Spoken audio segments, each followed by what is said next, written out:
This is the One Thing Podcast, and I'm your host, Dr. Adam Rindy.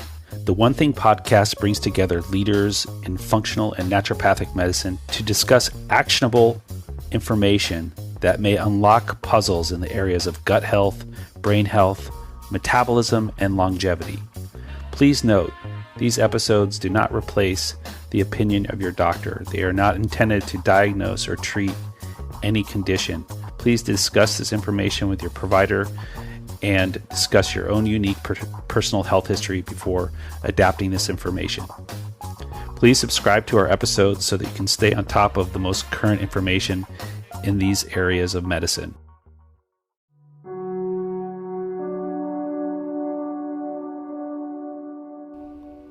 Welcome back to this week's episode of the One Thing Podcast.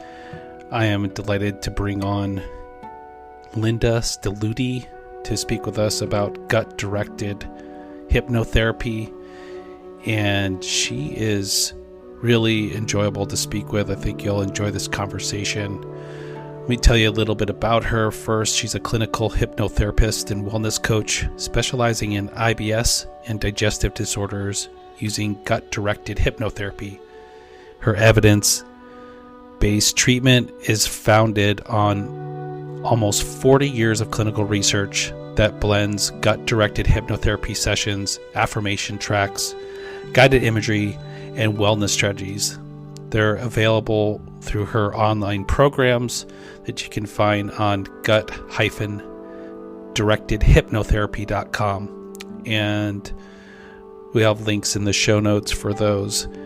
In this conversation, we sort of went into a breakdown of the different assumptions that are made about hypnotherapy, what it is, what it isn't, how it can help us with breaking through obstacles to our own healing, especially in gut-brain disorders where there's sort of a balance between the vagus nerve sending signals from the gut to the brain and from the brain to the gut. And we see a lot of dysfunction along the vagus nerve in IBS and related disorders. And it was great to hear how hypnotherapy helps modulate this imbalance.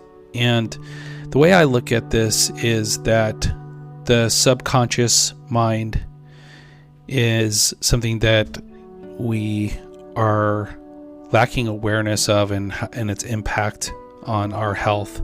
And hypnotherapy shines a light on the subconscious mind and helps us be aware of certain patterns of thought or certain behaviors that are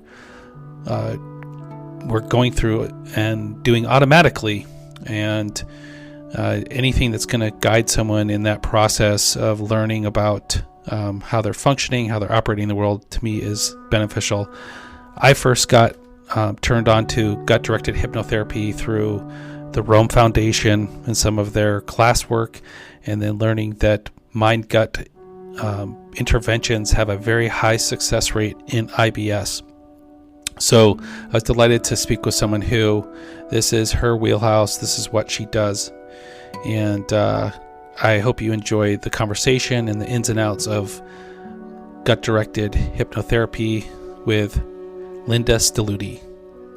Thank you for tuning in, and please make sure to check out the link sponsors below and share this with your friends and loved ones and anybody that might benefit from these episodes. Thanks so much.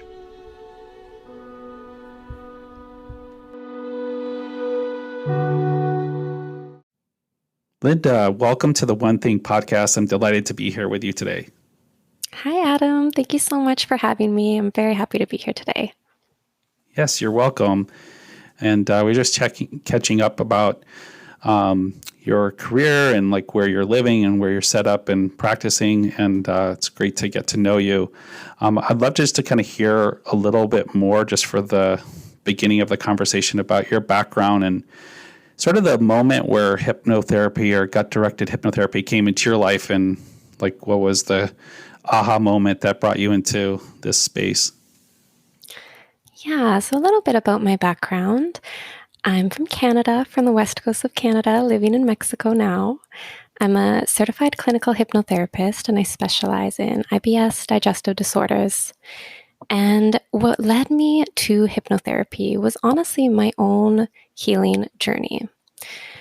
When I was in school getting a degree and I was working a high stress job, I developed digestive issues. I was feeling depressed, anxious, I burnt out. And it was a really challenging time for me. And it kind of just felt like my whole body went out of whack. And I didn't really know what to do at the time. I did go to doctors, they did some tests, they weren't really able to find anything. And I was left feeling a little bit on my own. And so digestion, I was like, okay, I'm going to try some dietary changes. And I did find like gluten wasn't working for me. It would really affect my motility for sometimes up to a week. So I cut some foods out of my diet. It kind of helped, but I learned to just live for it for a while. I didn't really know there was alternative approaches. But during this time, I was really struggling with my anxiety and depression. So I knew I needed to make a big change in my life. I knew that I didn't want to keep living this way. And what I was doing was making me sick. So this challenging period really was a catalyst for me to dive deep into how do I find happiness and peace in my life? How do I create a life that I really love? I think I'd been programmed that, you're just supposed to work really hard and hadn't really learned work-life balance. And so I got super deep into exploring different healing modalities, different techniques for emotional healing. How can I incorporate morning routine and just make my life more enjoyable? And so I did a lot of deep inner work, got into meditation, yoga, just exploring different things. And I was still noticing some areas I was stuck, so I wanted to go deeper. And I came across Joe Dispenza. I'm not sure if you're familiar with him, but I really love him. I love his work. He's done some of the biggest studies on the mind and meditation and healing. And so he's amazing. And he talks about the power of the subconscious mind and hypnosis. A lot of his work is hypnotherapy. And so I was like, oh, I really want to try this. So I started getting some hypnosis for my anxiety. And it totally blew me away because in the period of that time, I removed such a huge chunk of anxiety, of weight that I felt I had been carrying my entire life was just gone. And it didn't come back. I was kind of like, is it going to come back? Like, this is weird. It was actually strange to feel at peace because I hadn't felt that way for so long.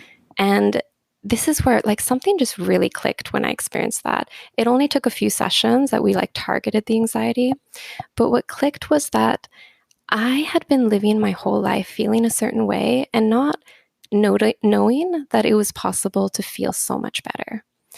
I had carried, I knew it was possible, but I'd never fully experienced it. And it's like, wow, we have a default state of being, but that doesn't mean that's normal or that we should be feeling that way. And so I kind of dedicated my life to finding the most amazing transformational way of improving our lives. And so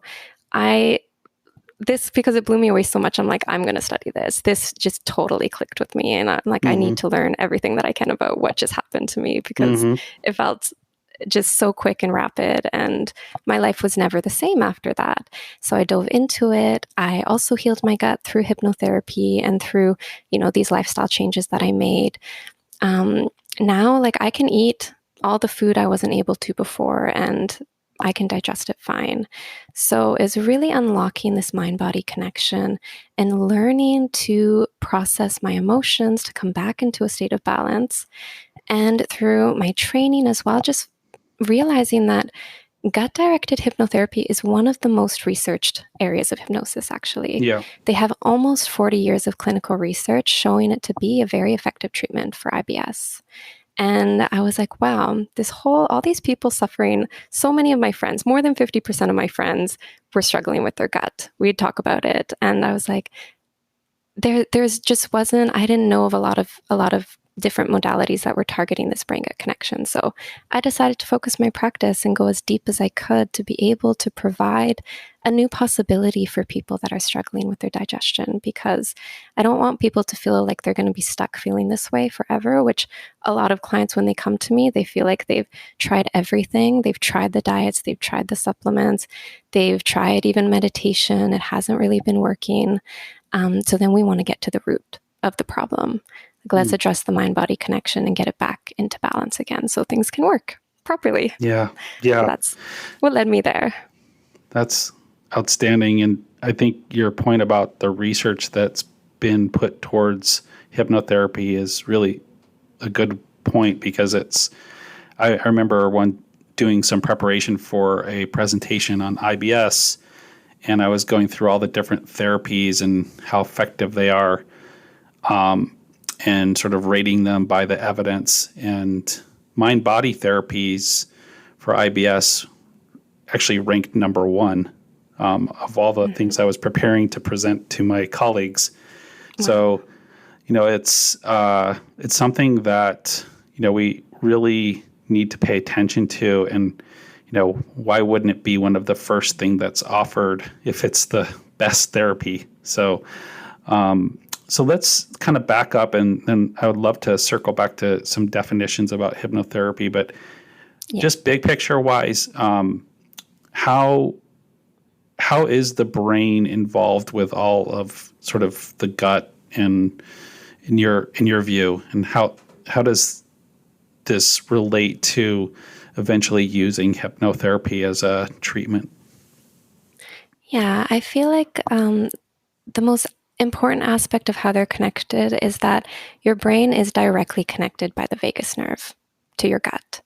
So the vagus nerve is like this highway of communication. It's where the information that is being sent from your brain down to your gut and back from your gut up to your brain, because they actually can both function independently.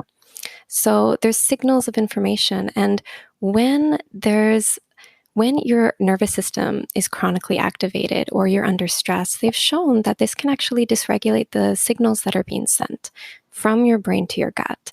And the nervous system is such a key, I find, to really getting to the root of the digestive issues, because it plays such a big role. And when we're stressed, when we're anxious, when we have intense emotional experiences or events that happen in our life, this puts a lot of pressure on our nervous system, and it can lead to things getting dysregulated and the cortisol that's running through our body.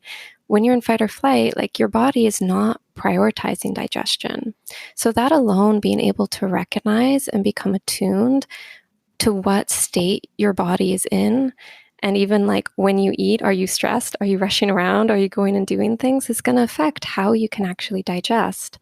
And over time, I've noticed that some people, it can get worse and worse. It's almost like their body is learning this response pattern that can sound the alarms. And so we really want to go in and restore balance once again. If your body at some point was able to digest properly, it has the information within it. At some point it went out of balance. We want to bring it back to that place. Yeah, and I think as you're talking, I can't help but see and reflect upon how people just have developed a norm of their operation.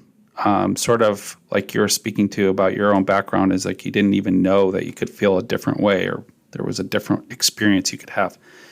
And it seems to me like people, and especially, in the last 20 years, just sort of this disconnect with like the way they eat, the slowing down, the impact of how they eat, the chewing of the food, all these things, and the kind of stress that is associated with mealtime, that's actually become the norm, and the slowing down is actually more kind of rare.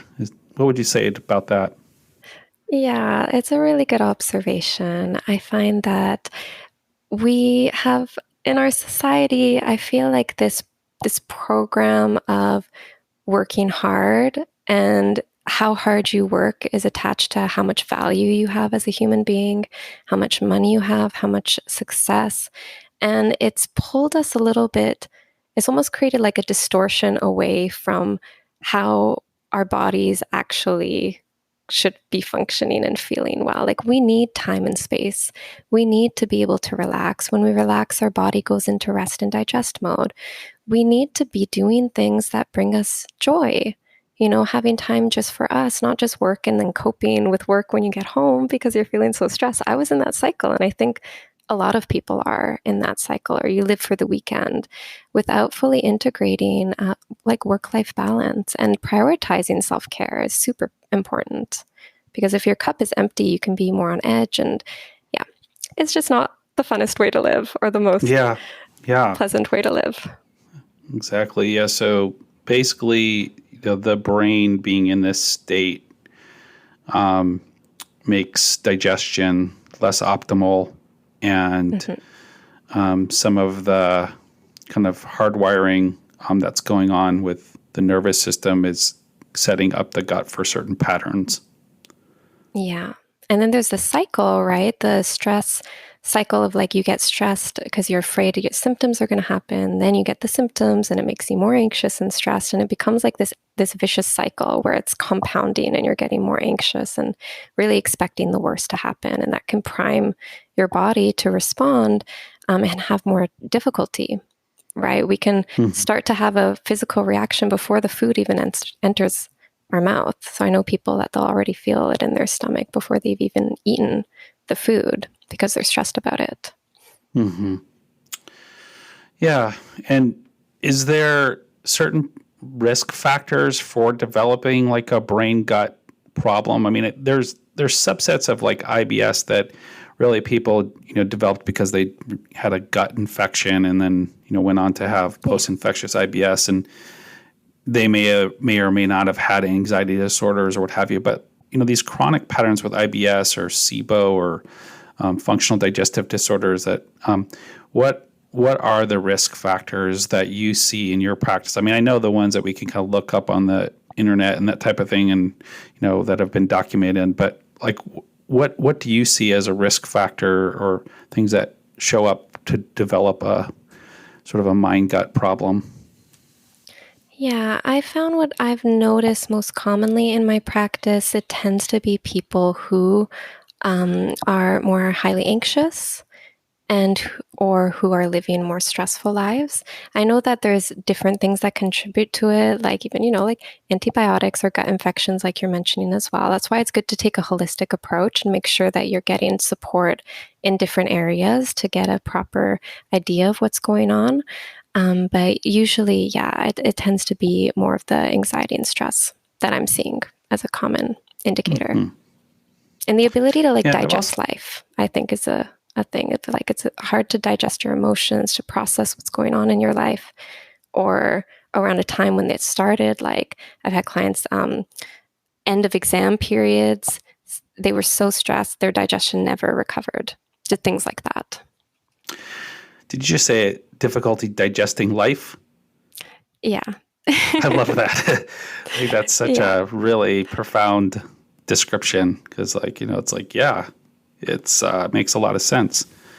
So, well, let's go into some definitions of like what hypnotherapy is and what it isn't, so that people really kind of can wrap their head around what we're talking about here.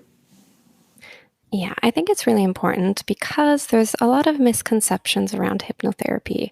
We see it in movies being used as mind control or stage hypnosis for entertainment. And hypnotherapy is very different. This is the therapeutic use of states of hypnosis, which are states of trance.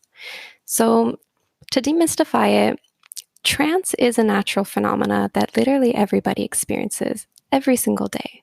When you go to sleep, you're going into an altered brainwave state. You go into delta. When you're watching TV or watching a movie and you get totally absorbed in what you're watching, this is a state of trance. Mm-hmm. Another common when people are driving, especially on the highway, you're driving and then you look at the clock and you're like, how did an hour go by? It's almost like, well, in those cases, is your subconscious mind is driving the car. So it's not something unfamiliar to us, but we've defined it as hypnosis because we're using these altered brainwave states to access the deeper levels of the mind, which is where it's like your operating system. It's where all the information about you is stored. If you think of your subconscious mind, it's where your memories, your emotions, your beliefs, your autonomic body functions, most of your habits and behaviors are quite rooted in the subconscious mind. And your conscious mind, just the difference is what you're consciously aware of. It's more the analytical thinking mind. So when we can access these deeper levels of the mind, that's where the change happens. So I always tell people, if they can daydream, you can experience the benefits of hypnosis.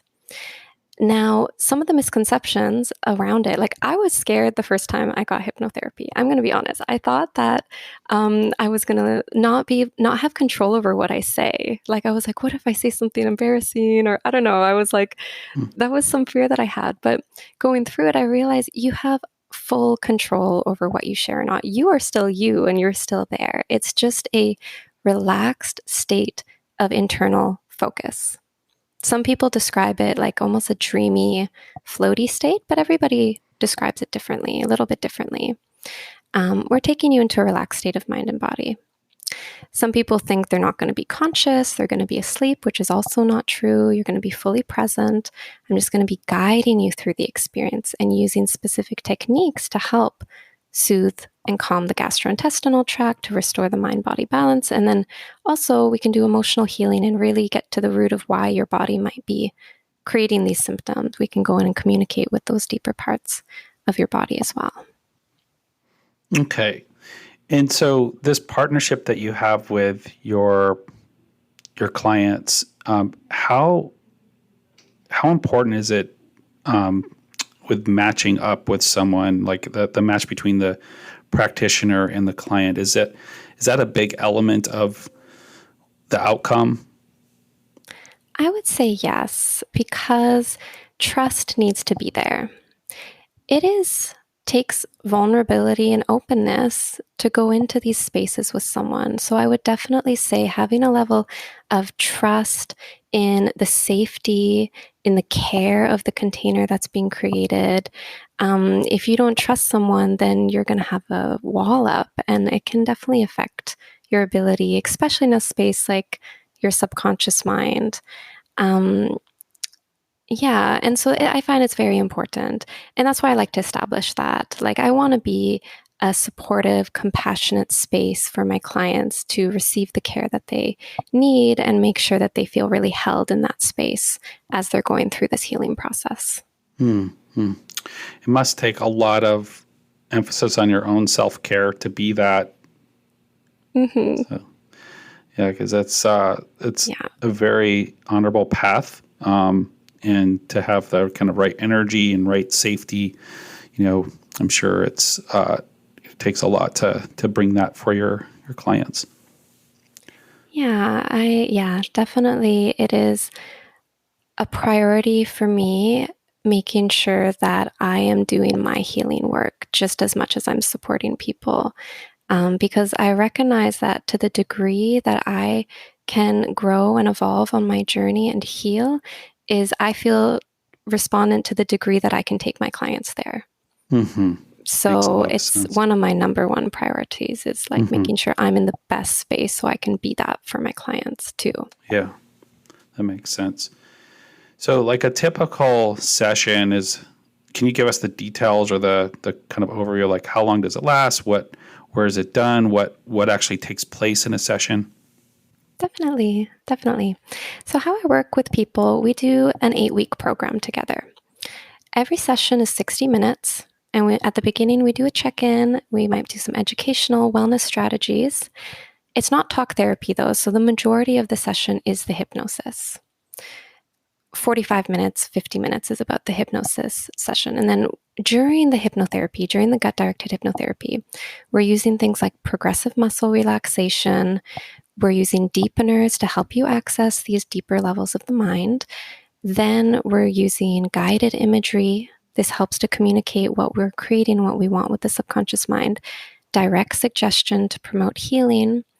And really targeting what symptoms it is they're struggling with what they want to be achieving instead, as we're creating a new response pattern in the body. So that's typically what it looks like.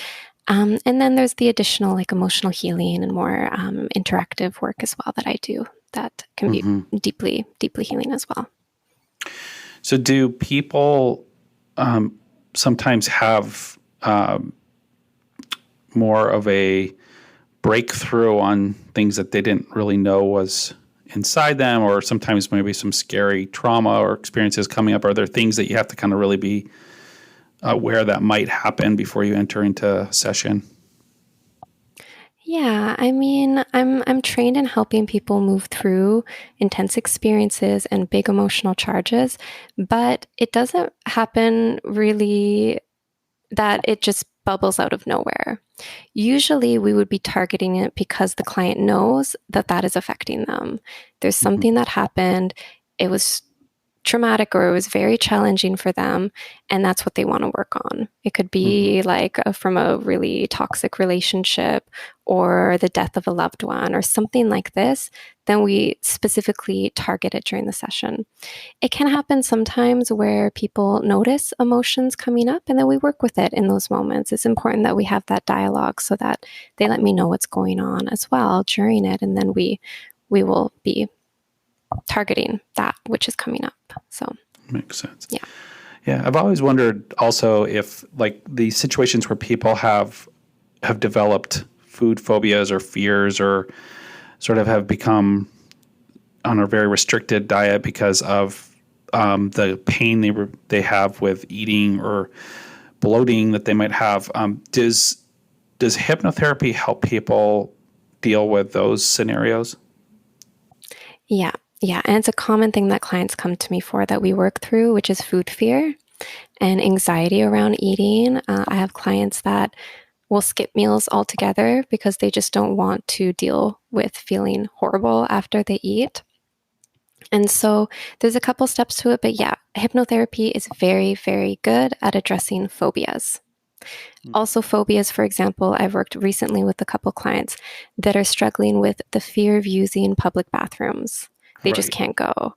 And so they end up not leaving the house in the morning or not being able to leave in the evening because they're just afraid because they can't use a public bathroom.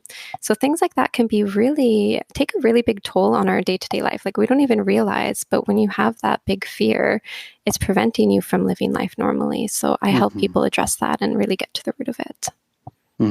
Yeah, I can echo that too with a lot of my patients that I've worked with. It's like one of the biggest moments is when people feel comfortable leaving the home again, when, we're really making progress, when it's like I could go out for an afternoon or an event without worrying about the bathroom or needing to use a bathroom or fear of having to use a public bathroom. That's a big thing that, like, I think people who haven't lived or been around this world don't even realize, and you kind of take for granted, is, just being able to leave the house is such a freedom and blessing for people, and can often be impacted by health and other disorders.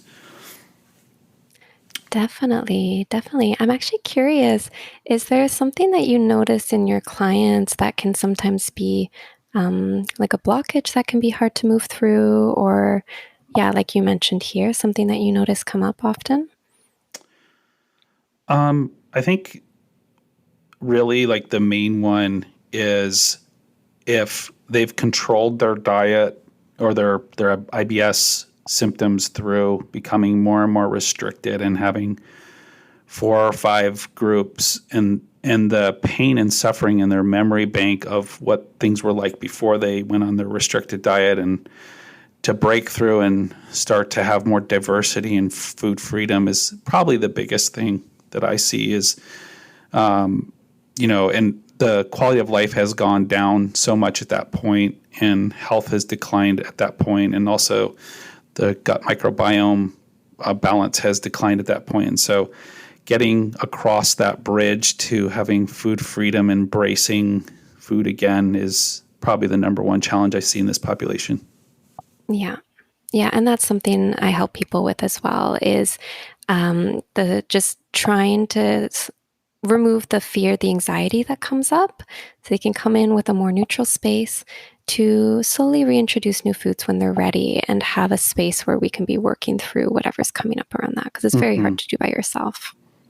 Absolutely. Yeah. So that's really great. So some transformations that you've seen in your practice, any kind of stories or memories of that have really stood out for you? Yeah, one that I'm really, so happy, a client really recently that I've been working with, she, as long as she can remember, she struggled with constipation since she was a child. And she would have about one bowel movement per week. Sometimes it'd be a little longer, but usually on average, one bowel movement per week. The only thing that helped her at one point, she was taking some medication for it, but it was very expensive and she didn't really want to have to rely on that forever. And we started working together, and within probably around week 3 or 4, she was having multiple bowel movements a week. And by the end of the program, she was having like 5 bowel movements per week. So she had gone from this like lifelong challenge with her motility to having completely regular, consistent bowel movement. So that was like amazing. I'm so happy for her because it was really effective. And when you're constipated, you feel heavy, you feel bloated, you feel tired. So she felt so much lighter, and just things flowing through feels very, very good. So I'm very happy for her. Yeah. Game changer. It's a huge game changer. It's very life-changing. Yeah. And I'm thinking of another client that I worked with. She was struggling with intense pain. Actually, she had to take a leave off work because her pain would get to like a 7 out of 10, and she was in bed a lot of the day. It was like very bad gut pain. And it was chronic as well. It happened almost every day. And we started working together. And through the course of working together for these 2 months, she was able to take that down. By the end of the treatment, she was having maybe like a 2 out of 10 sometimes. It never went high like it did before, and she could start working again. And that was, for me, I love being able to see someone get out of a debilitating state where she literally can't work or do anything, to being able to finally, she loves her work. She was a designer, really amazing human being. And to see her have that freedom again, for me, I'm like, I feel so honored to be able to guide people through this transformation and give them the opportunity to be feeling a lot better in their daily life. Yeah. And so, if the end result of your work is like neurostabilization, and then also the fact of the matter is you're empowering people to learn about themselves and do this for themselves in a way, or become aware of gain self-awareness and self-knowledge. Whereas medications are great and everything, and we need them, but at the end of the day, they don't teach you a whole lot about yourself. They either help you and you take them, and then you kind of just keep taking them, versus something like you're offering. It seems like it's a platform for deeper healing. Yeah, we really want to work on the deeper levels to get to the core, not just addressing the symptoms that are coming up around it, but like figuring out really what's going on a deeper level. And yeah, like this new awareness. And a huge thing is people have become used to overriding their body, to just not listening to their body's signals, to pushing through their body's signals till it's gone too far. So that's also something that we work on, is how do we listen to our body and create space for relaxation, for rest throughout the day. Just little things can even make a really big difference. Little implementations in your life can make a big difference. So we've already talked a lot about kind of the format, and you've done a really great job of explaining things. When people are between sessions, or when they graduate from your care, what are they doing to nurture or nourish the things that you're working on them with? Yeah. Between the sessions, there's a commitment to listening to 1 recording per day.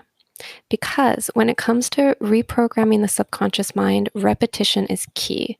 We're creating a new pathway in your brain, a new way of thinking, a deeper awareness. This takes some practice. So I give they're short. There's 15, 20-minute recordings that they can do in the morning or at night. So I recommend doing that once a day throughout the course of our treatment. They get a variety of recordings. I also teach emotional processing. So I teach people how to recognize they've got anxiety, stress, fear coming up, and I teach them a really powerful technique to release that emotional charge from their body.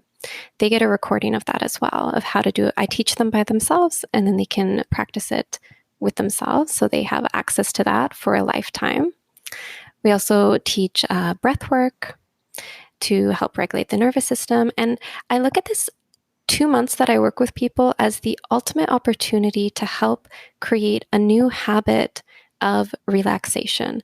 And after the program, they don't need to listen to my recordings, but they've got this 2 months of being able to implement some time in their life when they're relaxing. So they can go on and listen to meditation or yoga or whatever it is that they really like, or listen to my recordings.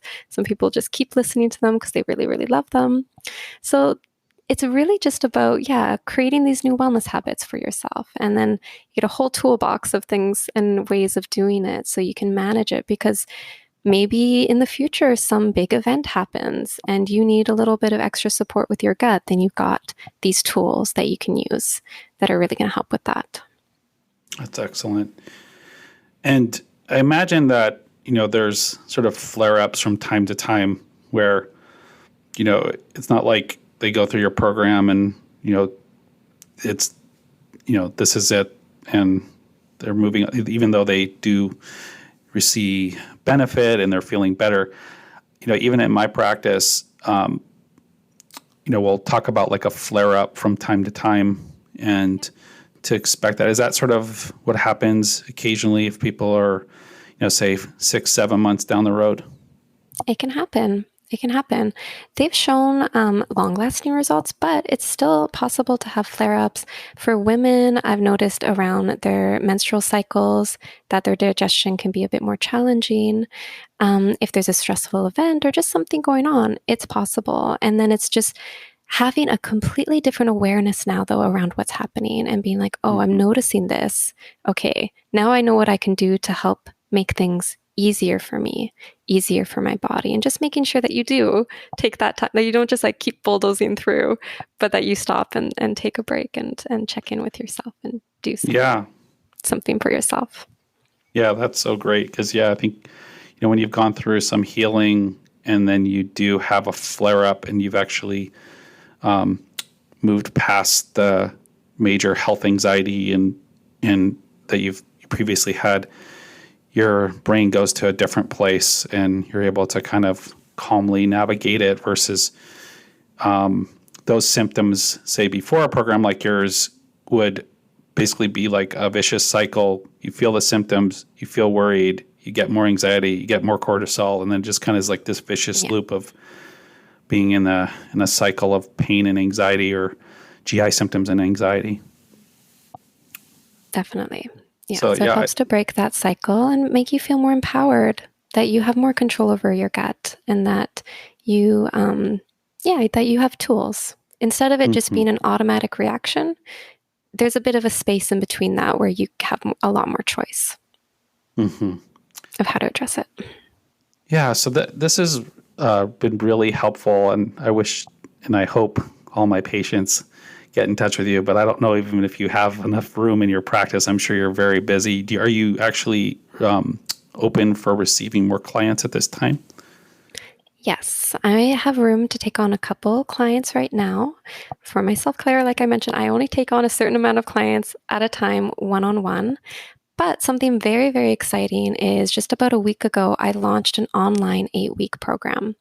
So I have 2 offers. One is the online program that you can start at any time. It's 8 weeks. It's a standard gut-directed hypnotherapy program for IBS. If you have constipation, mixed, diarrhea, whatever it is, it's really going to support you. And there's tons of educational information, as well as professionally recorded hypnotherapy sessions. So that's an amazing resource. And then, working one-on-one with me is my availability. It's visible on my website. Okay, great. Yeah. Excellent. Anything else you'd like to add for us that we didn't cover, or any kind of inspirational closing thoughts that you'd like to give us? Yeah, I think the one thing for me is I really want to inspire hope to never give up on your healing journey. You never know when you're going to find that thing that is going to help you. and to just not lose hope in feeling better. Just because you might not have found it now doesn't mean that you're not going to find that thing that's really going to make a difference. And to keep going and to, just know there's other possibilities than what you might be aware of. And for your healing, for your evolution, for just living a life that feels so much better to you. And sometimes that requires some life changes.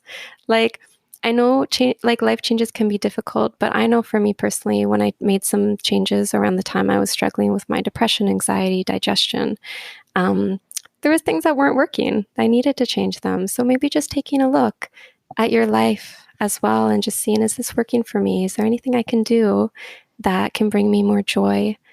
Even if it's like a hobby, a yoga class, just something that can help improve your life, even if it's little things over a long period of time, it can really help in the long term.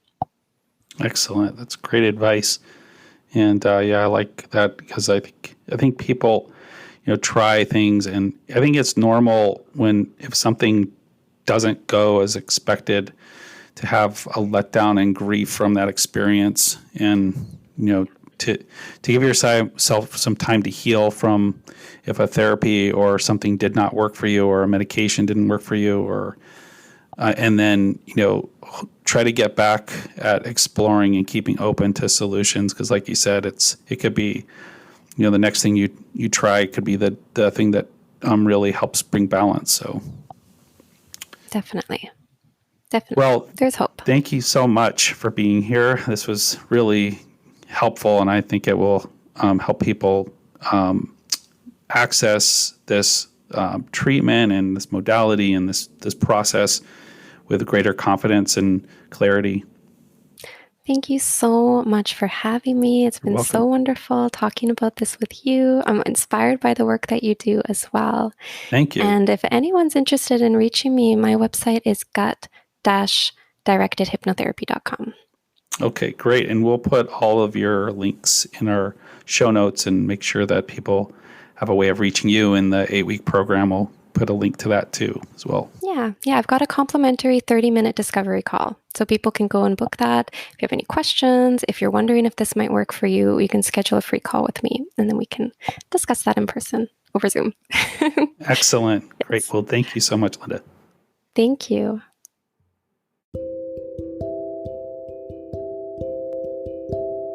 Thank you so much for tuning into this week's episode of the One Thing Podcast.